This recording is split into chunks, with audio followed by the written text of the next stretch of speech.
Voilà, mesdames et messieurs, bonjour. Merci de suivre notre émission, votre émission, Rien que la vérité. Aujourd'hui, nous sommes devant vous avec les invités. Nos invités d'aujourd'hui, c'est le président du parti Agir avec son équipe qui vont vous parler sur notre thématique qui pose trop de problèmes, il y a beaucoup de divergences dans des opinions qui sillonnent sur le riz de Kinshasa avec le peuple congolais, sur la démocratie. Aujourd'hui, nous allons voir la démocratie en RDC, c'est mythe ou une réalité.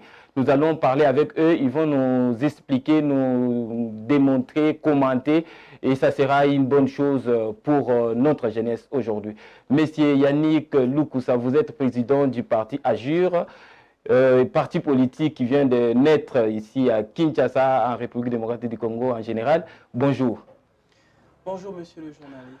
Je vois, vous êtes accompagné de monsieur Christian, qui est le président de votre Ligue des jeunes, qui est votre accompagnateur d'aujourd'hui. Monsieur Christian, bonjour. Bonjour, monsieur le journaliste. Merci, fidèles téléspectateurs. Nous sommes avec Parti Agir. Comme on vient de le dire, sans toutefois tarder, on va commenter aujourd'hui, parler. Ils vont nous montrer qu'entendez-vous par la démocratie.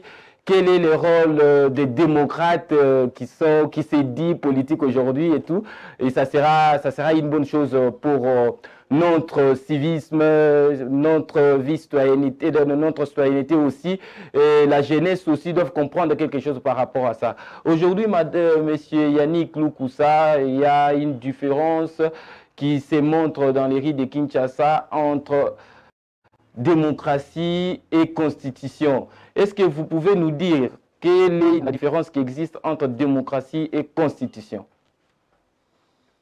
Je ne sais pas si c'est moi qui ai mal compris la question ou c'est la question qui serait mal posée, mais la Constitution est un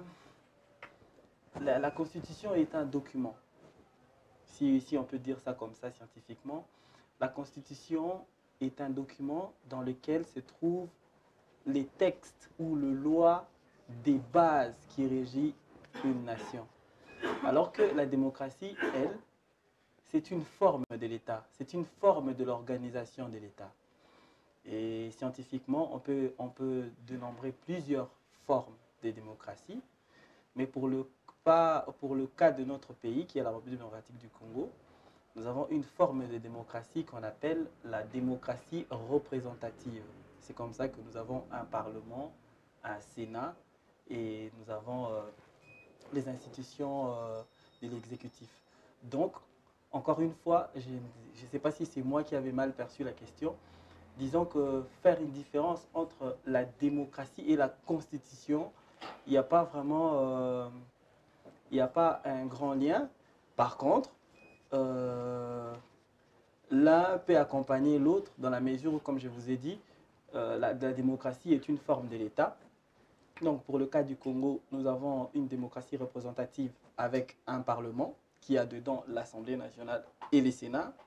Et le texte directeur ou bien les textes fondamentaux qu'utilise ce Parlement, le Parlement qui est le plus grand des symboles, je dirais, de la forme démocratique que nous avons, qui est la démocratie représentative, eh bien, c'est la Constitution. Donc, la Constitution est un moyen pour une fin. Ça veut dire que la Constitution accompagne la démocratie. Je ne dirais pas que la Constitution accompagne la démocratie, je dirais que la Constitution est un moyen pour une fin. La fin, c'est cette forme démocratique, c'est cette culture qui donne le sens à l'organisation de l'État. C'est la démocratie. Et je vous ai dit, dans cette organisation, il y a des usages, il y a des procédures, et le document de base qui régit les principes, disons les principes directeurs, si vous voulez, de cette organisation, eh bien c'est la Constitution. Merci beaucoup, M. Yannick Loukoussa. Je suis maintenant avec M. Christian. Aujourd'hui, M. Christian, le peuple congolais se trouve face aux rumeurs dans les rues de Kinshasa. Et les gens vivent dans des doubles tendances. Il y a des autres qui acceptent aujourd'hui qu'il y avait violation de la Constitution. Il y a d'autres qui disent non, ce sont des complots des hommes, des politiciens qui sont en opposition. Entre guillemets, qu'est-ce que vous pouvez dire par rapport à ça? Une fois de plus, je vous dis merci, messieurs les journalistes, pour l'invitation, mais aussi pour la question que vous avez posée. La question vous se présente d'or.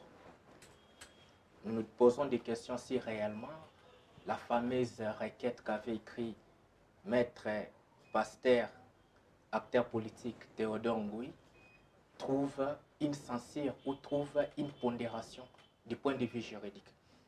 Pour répondre à cette question, il en faudrait coupler les droits constitutionnels avec les droits pénals. Donc, je vais faire un peu du droit constitutionnel pénal. Parce que l'exclusivité du droit constitutionnel ne répondrait pas à cette question. De la même manière que l'exclusivité du droit pénal ne répondrait pas de manière totale à cette question. Il faut se poser la question, quel est le régime juridique qu'applique la RDC et quelles en sont les conséquences que le constituant a prévues dans la Constitution du 18 février 2006. Vous comprendrez avec moi que le constitution congolais a prévu les régimes semi-présidentiels, lesquels des régimes dont nous avons un exécutif qui est bicéphale. La première tête est la tête du président de la République et la deuxième tête est la tête du Premier ministre qui est le chef du gouvernement. Parce que ce dernier est responsable politiquement. Or, le président de la République n'est pas responsable politiquement. On se pose maintenant la question, est-ce que le président de la République peut être poursuivi pour une infraction, à l'occurrence l'infraction de la haute trahison? Effectivement, cette question a été répondue dans la Constitution parce que la Constitution a fait du droit pénal. La Constitution a prévu des incriminations. C'est ainsi que vous verrez que la Constitution a prévu toute une litanie des infractions pour lesquelles on peut poursuivre les présidents de la République et les premiers ministres incidentiellement avec les complices ou les co-auteurs. En filigrane de ces infractions figure la haute trahison. Mais on se pose la question, est-ce que cette question connaît-elle une pondération juridique comme je l'avais dit en amont? Vous comprendrez que la démarche de Maître Théodore Ngoui, c'est une démarche ambivalente. C'est une démarche que moi je dirais que non, il était en perte de vitesse. Quand les doyens honoraires, les professeurs de bureau nous dit qu'il a passé toute une nuit en train d'écrire les ordonnances, une personne qui a passé sa nuit en train de boire ne peut pas lui contredire, mais les doyens ont oublié qu'il y a des gens qui boivent et qui réfléchissent, qui peuvent aussi lui contredire, parce que ce qui n'est pas interdit et permis. Vous comprendrez qu'au terme de la loi organique numéro 13/026 du 15 octobre 2013 portant organisation fonctionnement de la Cour constitutionnelle, au terme de son article 88, l'article 88 donne les différentes modalités de la saisine de la Cour constitutionnelle. La Cour constitutionnelle est saisie soit par la requête des parties ou elle est saisie par le procureur général. Quand on parle de la requête des parties, là, nous sommes en matière du contrôle de la constitutionnalité. Quand on parle de la saisine du procureur général, nous sommes en matière d'infraction. Et devant cette question, il faut maintenant comprendre la philosophie de l'article 100. L'article 100 de la même loi que je viens de citer voudrait dire que les parquets, c'est-à-dire les procureurs généraux, exercent l'action publique devant la Cour constitutionnelle. Et l'alinéa des renchérit à cette fin, il reçoit les plaintes et dénonciations. Il entend toute personne susceptible de contribuer à la véracité ou au rassemblage de preuves. Parfois des conséquences. Le Congrès ne peut pas s'auto-saisir. Regardez là où maintenant Théodore Ngoui a péché. Il a péché parce qu'il a fait du Congrès comme étant le mécanisme d'activation pour destituer le président de la République. Non, le Congrès ne se saisit pas d'office. Pour que le Congrès puisse se saisir, c'est parce que l'article 100 dit que quand le procureur général estime devoir poursuivre le président de la République, ça c'est l'article 100 de la même loi, ce dernier adresse une lettre au président de l'Assemblée nationale et au président du Sénat, afin que ces derniers puissent lever les immunités du président de la République. Parce que, monsieur l'honoré, le président de la République bénéficie des immunités. Vous comprenez? Il bénéficie des immunités. C'est-à-dire que non, les immunités, c'est ce qu'on appelle en droit l'obstacle à l'exercice du ministère public. Le ministère public ne peut pas poursuivre une personne détenant les immunités. C'est ainsi qu'on doit respecter la procédure. La saisine du Congrès est une saisine qui permet à ce qu'on puisse lever les immunités. Vous comprenez? Je disais que le péché provenait par la saisine. Le Congrès ne peut pas s'auto-saisir Le Congrès au pays a une procédure a posteriori. Il en faudrait que les ministères publics puissent leur demander. Et ne peuvent pas faire le travail en amont, doivent faire le travail en aval. Parce que, mais aussi le terme destitution. Le terme destitution est un terme qui n'existait pas en droit positif congolais. C'est un terme propre en droit américain. Les Américains utilisent ce qu'on appelle communément, les Américains ont les systèmes juridiques qu'on appelle les régimes présidentiels. Dans les régimes présidentiels, quand est-ce qu'intervient la destitution? La destitution intervient quand on déclenche les mécanismes d'impeachment. Les mécanismes d'impeachment qui voudraient que la Chambre des représentants met les présidents en accusation, le Sénat condamne les présidents des États-Unis et en cas de sa condamnation, on lui destitue. En RDC, en cas de la condamnation du président de la République, on ne lui destitue pas, mais on déclare la déchéance. Vous comprenez l'ambivalence des termes? Même dans ces pays-là, les États-Unis d'Amérique, ces procédures a servi contre les présidents. Je vous donnerai le cas de Johnson Andrew en 1869. Je vous donnerai le cas de Richard Nixon en 1974 dans l'affaire Watergate. Je vous donnerai le cas de Bill Clinton en 1998 dans l'affaire ou le scandale Monica Gate. Vous comprenez que ces procédures n'ont jamais abouti. Aux États-Unis d'Amérique, n'ont jamais abouti. Parce que chaque fois qu'on déclenchait les mécanismes d'impeachment, les présidents en cause, ils démissionnaient. Donc, aujourd'hui, à ce stade, quand je vois le président Fayoulou, le président de son parti SID, parce qu'il n'est pas le président de la République, se joindre à l'action des maîtres pasteurs Théodore Ngoï, j'ai dit qu'ils sont en perte de vitesse. Mais maître pasteur Théodore Ngoï, il est professeur du droit pénal. Oui, mais c'est ce que j'ai dit. Il connaît la logique des choses. Voilà là où les Romains s'empoignardèrent. On dit que les Vénets se trouvent dans la quai. J'ai dit que pour comprendre cette question, il ne faut pas seulement être un pénaliste exclusif, non plus être un constitutionnaliste exclusif. Il faut combiner les deux branches, faire le droit constitutionnel pénal. Mais avec le professeur André Mbata, lui, il a affirmé dans des médias, il parle que le chef de l'État n'a pas volé la Constitution. Ce sont des théâtres de M. Théodore Ngoï. Oui, je soutiendrai ce point de vue parce que même l'infraction de la haute trahison demande l'intention. Mais est-ce qu'il y a eu de l'intention? Parce que l'intention, c'est la volonté manifeste. Mais quand on regarde la nomination de ces juges, vous comprenez? Il en faudrait maintenant poser la question à la loi organique numéro 8/013 du 5 août 2008 portant organisation et fonctionnement du Conseil supérieur de la magistrature. Au terme de l'article D, cette loi dit que le Conseil supérieur de la magistrature est l'organe de gestion du pouvoir judiciaire. L'alinéa des renchéries, il élabore des propositions de nomination, de promotion, de la mise à la retraite, de la réhabilitation des magistrats. C'est ainsi que le président de la République ne peut pas improviser la nomination sans pourtant consulter le Conseil supérieur de la magistrature. Vous comprenez? Et cette loi, il faut maintenant la coupler avec toujours une autre loi organique. Cette fois-ci, c'est la loi organique numéro 6/020. Numéro 6/020 du 10 octobre 2006 portant statut des magistrats. Au terme de son article 14, il est dit, l'alinéa premier, les magistrats sont inamovibles, c'est-à-dire ne peuvent pas être déplacés.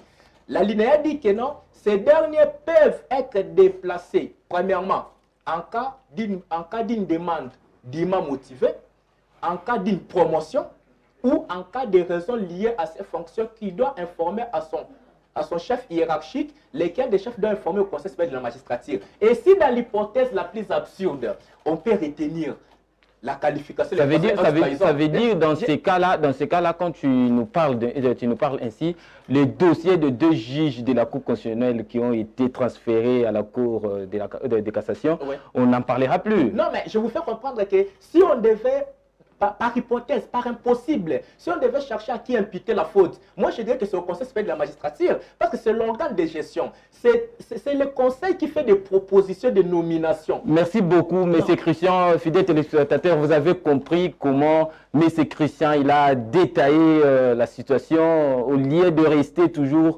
dans l'abscisse de dire les chefs de l'État a fait ceci, a fait cela. Aujourd'hui, on a mis fin à ça. M. Christian, il a montré, le professeur André Mbata, il avait montré, M. Théodore aussi, il avait présenté aussi ses opinions. Mais avec la jeunesse, on a compris déjà qu'avec les jeunes, le président des jeunes, de Ligue des jeunes du parti Agir, il a éclairci les choses. Là, sans toutefois tarder, on va rentrer encore chez Monsieur le Président. Monsieur le Président, dans les mots, que retenir sur la journée internationale de la démocratie qui est dédiée le 15 septembre de chaque année? Que retenir sur le plan psychologique ou qu'est observé sur le plan national? Sur le plan national par rapport à notre pays. Cette journée est célébrée mondialement, bien sûr, mais ici chez nous, que retenir sur cette journée? Est-ce que il y a 2 jours, on est le 16? On est le 17 aujourd'hui, monsieur. Il y a 2 jours donc. Est-ce qu'il y a 2 jours, en vous promenant dans les villes de Kinshasa, quelque chose vous a montré ou signifié que c'était la journée internationale de la démocratie il y a 2 jours? Oui, on peut dire il y avait la présence de messieurs les sénateurs à ville, l'honorable Joseph Kabila qui avait fait son entrée au Sénat. Il a profité de cette journée pour faire son entrée là-bas. Si c'était cela, alors ça serait peut-être le 2e acte à côté de l'acte que votre parti Agir avait posé ce jour-là. Normalement, c'est une journée qui est un thermomètre. Normalement, ça devrait être un thermomètre de la démocratie, normalement. Parce que la démocratie, en tant que culture, selon la Déclaration universelle de la démocratie, il en existe une. Mais je ne sais pas si aujourd'hui, ici, les gens en parlent vraiment beaucoup parce que généralement, ce qui intéresse la politique dans mon pays, c'est le sensationnel. Eh bien, il existe une déclaration universelle de la démocratie. Au même titre qu'existe la Déclaration universelle des droits de l'homme, de la même façon qu'existe la Convention universelle des droits de l'enfant. Eh bien, dans cet ordre d'importance, il y a aussi une déclaration universelle de la démocratie. Eh bien, ça existe depuis, c'est en vigueur, je dirais, depuis 1997. Ça s'est passé en Afrique d'ailleurs, au Caire, la capitale de l'Égypte. Eh bien, cette déclaration universelle de la démocratie est un document important et c'est un outil important pour le monde actuel, le monde contemporain. Normalement, il y a 2 jours, on aurait été content de constater que, par exemple, il y aurait plus de 600 ou 700 organisations en termes de réunions, meetings ou conférences par les partis politiques, parce qu'en fait, c'est le thermomètre, c'est l'indicateur de base pour nous politiques. Vous comprenez? Oui. La démocratie, certes, est une culture qui a remplacé l'anarchie, la monarchie, toutes les autres formes de l'organisation de la société qui ont précédé. C'est vrai que depuis Tocqueville jusqu'au jour, Alexis de Tocqueville, je veux dire, jusqu'à aujourd'hui, la démocratie c'est une vieille culture qui a déjà grandi, qui a mûri, qui a beaucoup d'expérience. Mais arrivé en 1997, les Nations Unies s'étaient réunies pour cette fois-là quand même essayer de repenser la démocratie, essayer de donner des nouvelles bases à cette démocratie de manière à ce qu'elle puisse être plus efficace dans les nations. C'est comme ça que dans cette redéfinition, dans ce repensement de la démocratie en 1997, il y a par exemple eu des principes. Les Nations Unies, à travers la Déclaration universelle de la démocratie, a posé des principes pour définir une démocratie convenable pour tous les pays des Nations Unies. D'accord? Et c'était vraiment une bonne action parce que cela permettrait aux nations d'interroger leur activité ou leur action politique afin de savoir si on évolue ou on regresse. Et triste est de réalité qu'en RDC, peut-être qu'en dehors du parti Agir, il n'y a eu aucun parti politique. C'est-à-dire que le sens même de notre action, parce que pourquoi nous nous organisons en parti politique, pourquoi nous nous organisons en plateforme politique, pourquoi nous nous organisons en regroupement politique, c'est effectivement pour essayer d'être un plus dans cette société. Et l'occasion pour interroger les actions qui sont posées politiquement et tout ça, juridiquement par rapport à la démocratie, c'est cette date-là, le 15 septembre. Malheureusement, pour mon pays, je ne sais même pas si l'exemple que vous avez pris là a été fait dans ces contextes-là.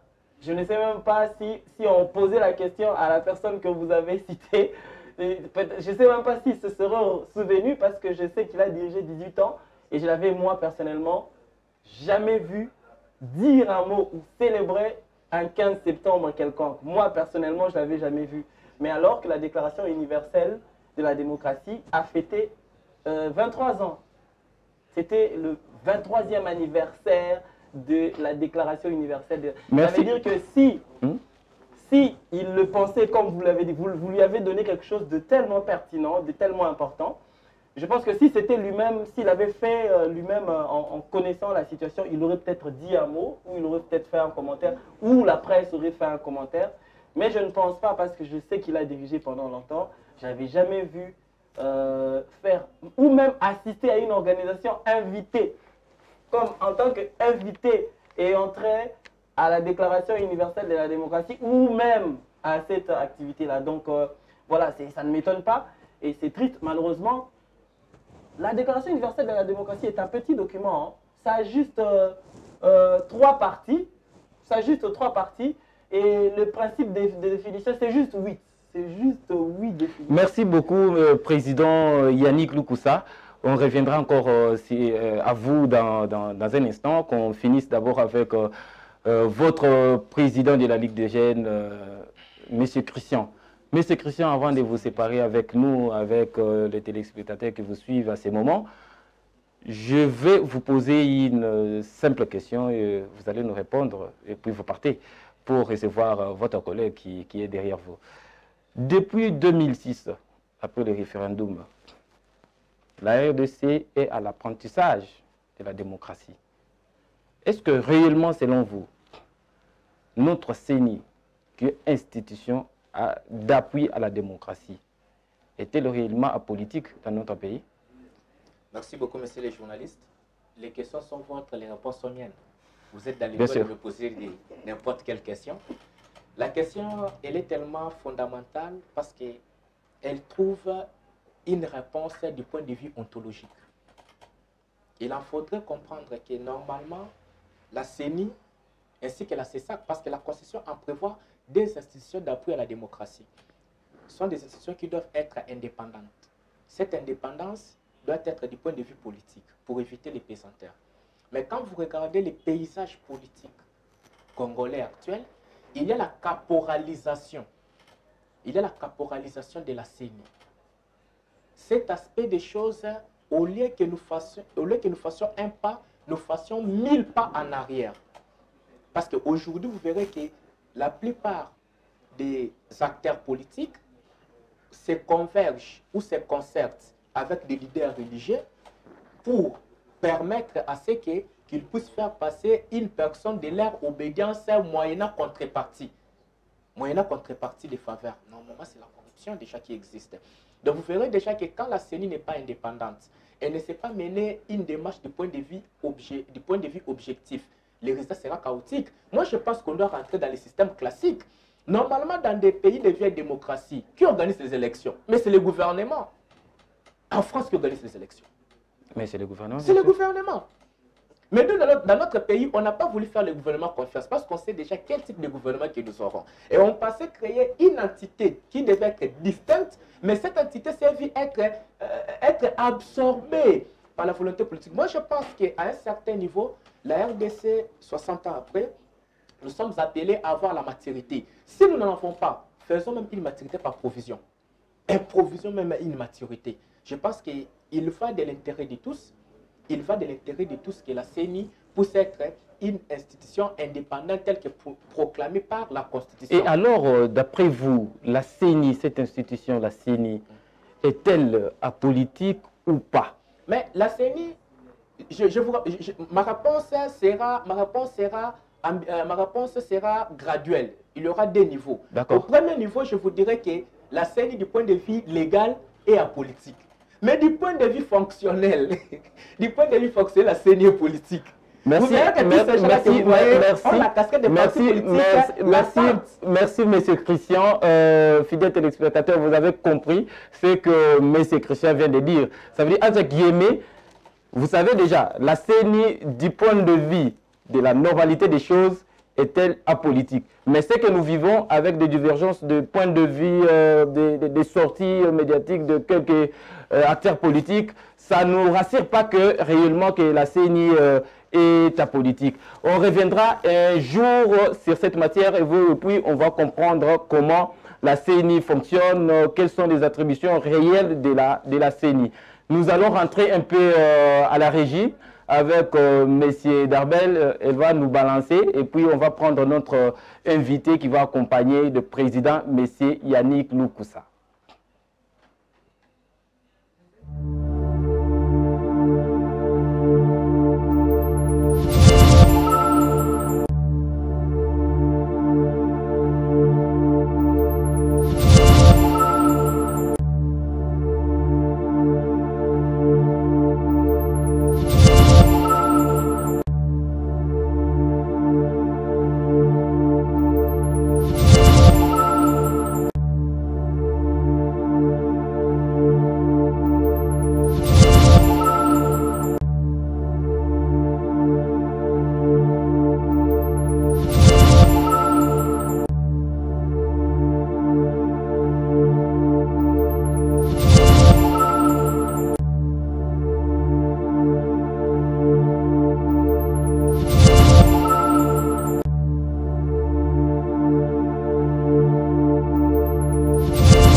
Merci, fidèles téléspectateurs, on est là avec rien que la vérité.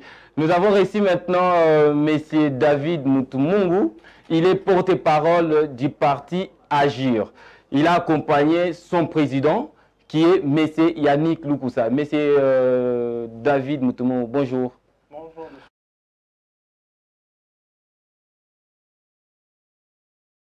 Je vais un peu bavarder sur la démocratie. Depuis 2006, après référendum, la RDC s'est dit un pays démocratique, où règne la démocratie. Mais jamais, depuis 2006, on n'a vu l'opposition de ces pays choisir ou désigner un candidat qui va les représenter dans ce pays. Quelle est votre lecture que vous pouvez dire par là?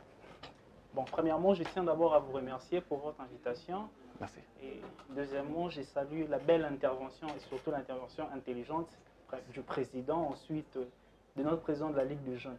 Subsidiairement à votre question qui est celle qui concerne la démocratie, d'abord, premièrement, ici, il faut mettre les choses dans son état. Premièrement, d'abord parler de notre pays comme État démocratique, n'est-ce pas? Je vois que vous avez mentionné l'année 2006. Donc, c'est-à-dire que c'est en 2006, partant de la naissance de la Constitution, ainsi que des institutions, mon ami a parlé d'ailleurs de l'institution d'appui à la démocratie, et c'est alors qu'on a dit que la RDC était un pays démocratique, partant de la Constitution. Bon, pour aller très rapidement à votre question qui est relative à l'opposition, nous n'avons jamais eu un porte-parole de l'opposition, c'est ça que vous venez de dire. Oui. Tout part par le principe démocratique. D'autant plus que vous avez de ceux qui estiment qu'ils ont gagné les élections. Et ils vous disent qu'ils ne sont pas à l'opposition. C'est cela le problème. Et il y a des autres qui sont au pouvoir, ils vous disent qu'ils ont gagné les élections. Donc il y a un problème dans les principes. Parce que dans des vieilles démocraties, n'est-ce pas, on accepte qu'il y a une opposition qui a perdu les élections, qui s'est constituée en tant qu'opposition au niveau des assemblées, et il y a un président de la République qui est de notre camp qui gère. Mais le cas de notre pays, vous voyez qu'en 2006, nous avons eu les élections. Vous savez ce qui s'est passé dans cette ville au lendemain des élections, au lendemain de la proclamation des élections. En 2011, c'est le même cas, ainsi qu'en 2018. Donc, vous voyez, le problème part par là, des acteurs politiques. Voilà pourquoi le parti Agir est né. C'est pour faire la politique autrement. Donc, on doit partir par des principes. Lorsqu'on met les principes en place, tout le monde doit le respecter. Voyez-vous? C'est cela le problème. Alors, partons maintenant de la question du porte-parole de l'opposition. Mais comment vous allez avoir un porte-parole dans une opposition qui est désordonnée? Ce monsieur-là vous dira que je ne peux pas être le porte-parole parce que j'estime que moi je suis le président élu, par exemple. Donc ça part des principes fondamentaux. Vous voyez que c'est un problème majeur pour notre pays. D'où la question de savoir, d'abord, j'ai fait un appel, je profite, le parti Agir fait un appel à la population de savoir choisir les dirigeants. Choisir les dirigeants, c'est qu'ils savent que lorsque nous accédons aux institutions, lorsque nous allons aux élections, le lendemain, il y aura un gagnant, il y aura un perdant. Tout le monde ne gagnera pas les élections. Il faut accepter le principe. Bien que depuis 2006 jusqu'en 2020, ça fait 14 ans que la RDC est un État démocratique. Donc comment voulez-vous qu'en 14 ans, qu'on puisse remplir tout le principe démocratique? C'est pourquoi il y a des couacs. Mais si nous avons la volonté de construire un État, n'est-ce pas, nous faisons un sursaut patriotique. C'est-à-dire que nous acceptons, et puis quand il y a des problèmes, nous nous mettons autour d'une table, comme on dit en Afrique, nous nous mettons sous l'arbre par l'arbre, nous discutons des questions qui concernent notre nation. C'est comme ça que nous allons évoluer. N'est-ce pas? C'est comme ça que nous allons évoluer, M. Joanès. Mais lorsque nous sommes dans une classe politique déjà bipolarisée, c'est ça le problème. Il y a des ceux qui sont sortis, n'est-ce pas, du néant, de nulle part. Mais il y a des hommes politiques qui sortent dans le riz, qui manifestent, qui parlent, ils manifestent parce que nous sommes un pays démocratique. Alors, aussi longtemps qu'il n'y a pas un représentant, mais pourquoi ils sortent souvent, ils appellent la population de les accompagner. Non, on veut, mais dans tout ce qu'on est en train de faire, on ne voit pas vraiment qu'ils sont structurés. Alors, qu'est-ce que vous allez dire, c'est ça? Vous allez entrer aussi dans de mêmes conditions que le vieux. Monsieur Joanès, la démocratie, ce n'est pas la foire. Ce n'est pas parce qu'il y a la démocratie qu'on est permis de tout faire. Non, c'est-à-dire qu'il y a des textes légaux qu'il faut respecter. Et vous, en tant que porte-parole du parti Agir, vous dites aux téléspectateurs qui vous écoutent maintenant que vous allez respecter cette constitution que vous parlez, comme les tests, comme des droits. Bien évidemment, M. Joanès, nous ne pouvons que respecter la constitution. Vous savez, même ailleurs, il n'y a pas de constitution parfaite. C'est-à-dire que, d'autant plus que ce sont des constitutions qui sont conçues par les humains, n'est-ce pas, il y aura des imperfections. C'est autour des imperfections que nous devons discuter. Merci beaucoup, Monsieur David. On revient chez le président pour citer, on est presque à la fin. Monsieur le Président Yannick Loukoussa, vous êtes président, vous êtes représentant du peuple congolais aussi, au niveau de votre parti. Aujourd'hui, les Congo, on voit au Congo aujourd'hui, il y a les gens qui meurent de faim. Alors que les acteurs politiques, ils mènent le vrai combat de la démocratie. En regardant la situation du pays, la vie sociale du peuple congolais, nous pouvons dire que la démocratie nous a amené des futilités où il faut rentrer dans des anciennes habitudes qu'on faisait jadis dans ce pays, mais où les gens se retrouvaient, où la population avait quelque chose à manger, au lieu d'insinuer ou de présenter les termes démocratie, mais des gens meurent de faim. Qu'est-ce que vous allez dire par là? Non, je veux reprendre ce que M. David a dit tout de suite. La démocratie, ce n'est pas un cirque. Vous voyez, vous connaissez les cirques? Les cirques, ouais, ce n'est pas un cercle ou peut-être un peu focal. Vous partez au cirque, vous payez pour vous amuser. Tout ce que vous allez trouver au cirque, c'est pour s'amuser. Peu importe la forme ou la représentation que ça aura, c'est pour s'amuser, c'est pour jouer. La démocratie, ce n'est pas un cirque. Et l'organisation étatique n'est pas du théâtre. Notre constitution est complète. La constitution de la République démocratique du Congo, elle est complète. Elle prévoit toutes les situations, pour toutes les circonstances, et elle organise tout pour une bonne marche d'un pays. J'ai bien dit tout. À aucun moment, je répète, à aucun moment, tous les amis que nous avons votés là-bas, tous les amis que nous avons votés ont tenu, ont pris en compte cet aspect de choses. Ils sont là pour... c'est comme David l'avait dit. Il faut que prochainement, quand on va se retrouver devant les urnes, on puisse élire des gens sérieux. Les personnes qui sont là pour la majorité, parce qu'ils savent aussi qu'ils n'ont pas été élus et qu'ils ont été pilotés là par des moyens X ou Y, c'est comme ça qu'ils respectent plus ce moyen-là qui les a conduits là-bas que l'État. Vous comprenez? Parce qu'en réalité, laisser les gens mourir de faim, c'est une violation de la Constitution. Ça veut dire que si les gens manquent du travail dans ce pays, c'est une violation de la Constitution. Rester 2 ans, ça qui est un porte-parole de l'opposition au Parlement, alors que tout le monde est payé par les trésors publics tous les jours, alors qu'ils sont là par rapport à un principe constitutionnel, c'est une violation de la Constitution. Carrément, c'est une violation de la Constitution. Qui en parle? Merci, merci Monsieur Yannick Loukoussa. On est presque à la fin. Nous sommes arrivés, comme je viens de le dire. Monsieur David Mutumungu, nous avons une question, c'est notre magie. Chez Rien que la vérité, vous allez nous répondre si c'est vrai ou faux. Aujourd'hui, ici en RDC, la RDC est-elle un pays vraiment qui se peut se dire aujourd'hui au monde entier que c'est un pays démocrate? Bon, oui ou non? Non, vous savez, votre question, merci d'abord pour la question. C'est une question importante, c'est une question qui concerne la nation. Lorsque vous me demandez de répondre d'une manière fermée, ça sera difficile parce que comparativement à d'autres pays. Vrai ou faux, oui ou non? Entre le noir et le blanc, il y a oui. gris. Hein? Oui. C'est aussi ça le problème. Donc, non, c'est-à-dire que j'aurais préféré que vous formuliez... Vous répondez aux téléspectateurs qui vous suivent. La RDC, c'est un pays démocrate ou c'est un pays comme ça? Vrai ou faux? C'est un pays démocrate. Merci beaucoup. Merci fidèles téléspectateurs. On est arrivé à la fin de notre émission.